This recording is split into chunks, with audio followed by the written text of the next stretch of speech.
Mengatasi pakaian kusut tanpa setrika. Prinsip dasar. Metode ini bekerja berdasarkan prinsip bahwa uap air dan kelembapan dapat membantu melonggarkan serat kain yang kusut, sehingga memungkinkan mereka kembali ke bentuk semula tanpa tekanan panas langsung dari setrika. 2 metode utama. 1. Menggunakan uap dari kamar mandi. Langkah 1. Siapkan pakaian. Gantung pakaian yang kusut pada gantungan baju. Pastikan gantungan cukup kuat untuk menahan beban pakaian, terutama jika kainnya agak tebal atau basah. Langkah 2. Tutup pintu dan jendela kamar mandi. Tujuannya adalah untuk memerangkap uap sebanyak mungkin di dalam ruangan. Langkah 3. Nyalakan air panas untuk mandi, atau keran air panas. Biarkan air panas mengalir dan menghasilkan uap. Semakin banyak uap yang dihasilkan, semakin efektif metode ini.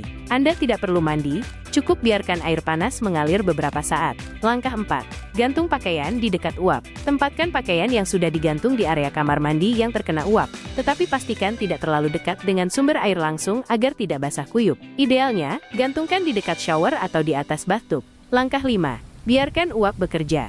Biarkan pakaian tergantung di dalam kamar mandi yang beruap selama sekitar 15-30 menit. Waktu ini memungkinkan serat kain menyerap kelembapan dan menjadi lebih lentur. Anda mungkin perlu menyesuaikan waktu tergantung pada jenis kain dan tingkat kekusutan. Kain yang lebih tebal atau sangat kusut mungkin membutuhkan waktu lebih lama. Langkah 6. Ratakan dengan tangan, opsional. Setelah digantung dan terkena uap, Anda bisa merapikan pakaian dengan tangan. Tarik perlahan bagian yang masih terlihat kusut dan ratakan dengan gerakan ke bawah. Langkah 7. Keringkan pakaian. Setelah proses penguapan selesai, pindahkan pakaian ke area yang kering, dan biarkan mengering dengan sendirinya. Jangan peras pakaian. Keuntungan metode uap kamar mandi, mudah dilakukan dan tidak memerlukan alat khusus. Lembut pada sebagian besar jenis kain, membantu menghilangkan bau tidak sedap pada pakaian. Kekurangan metode uap kamar mandi, membutuhkan waktu yang relatif lebih lama. Kurang efektif untuk pakaian yang sangat kusut atau terbuat dari kain yang sangat kaku. Dapat membuat kamar mandi menjadi lembab. 2. Menggunakan semprotan air. Langkah 1.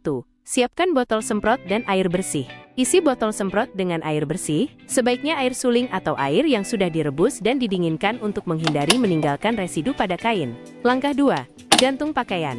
Gantung pakaian yang kusut pada gantungan baju. Langkah 3. Semprotkan air secara merata. Semprotkan air secara merata pada permukaan pakaian yang kusut. Jangan sampai pakaian terlalu basah, hanya lembab saja. Fokuskan pada area yang paling kusut. Langkah 4. Tarik dan ratakan pakaian. Setelah disemprot, tarik perlahan bagian-bagian pakaian yang kusut dan ratakan dengan tangan Anda. Luruskan kerah, manset, atau bagian lain yang terlihat tidak rapi. Langkah 5. Biarkan mengering. Gantung pakaian di tempat yang memiliki sirkulasi udara baik dan biarkan mengering sendirinya. Hindari menjemur langsung di bawah sinar matahari yang terik karena dapat merusak beberapa jenis kain atau menyebabkan perubahan warna. Keuntungan metode semprotan air lebih cepat daripada metode uap kamar mandi. Dapat dilakukan di mana saja. Cukup efektif untuk menghilangkan kerutan ringan hingga sedang. Kekurangan metode semprotan air kurang efektif untuk kain yang sangat tebal atau sangat kusut. Berpotensi meninggalkan noda air pada beberapa jenis kain jika air yang digunakan tidak bersih. Tips tambahan untuk kedua metode. Jenis kain, metode ini bekerja lebih baik pada kain yang ringan seperti katun, linen, dan beberapa jenis sintetis. Untuk kain yang lebih tebal atau halus seperti sutra atau wool, berhati-hatilah, dan coba pada area kecil yang tidak terlihat terlebih dahulu. Jangan terlalu basah. Pastikan pakaian hanya lembab, bukan basah kuyup. Kelebihan air dapat merusak kain atau membuatnya meregang. Gantung dengan benar, gunakan gantungan yang sesuai dengan jenis pakaian untuk menjaga bentuknya saat mengering. Keringkan dengan baik, pastikan pakaian benar-benar kering sebelum disimpan atau dipakai untuk mencegah bau apek. Meskipun metode ini tidak akan memberikan hasil yang sama persis dengan setrika, mereka adalah solusi praktis dan cepat untuk mengatasi pakaian kusut ringan saat Anda tidak memiliki akses ke setrika atau sedang terburu-buru.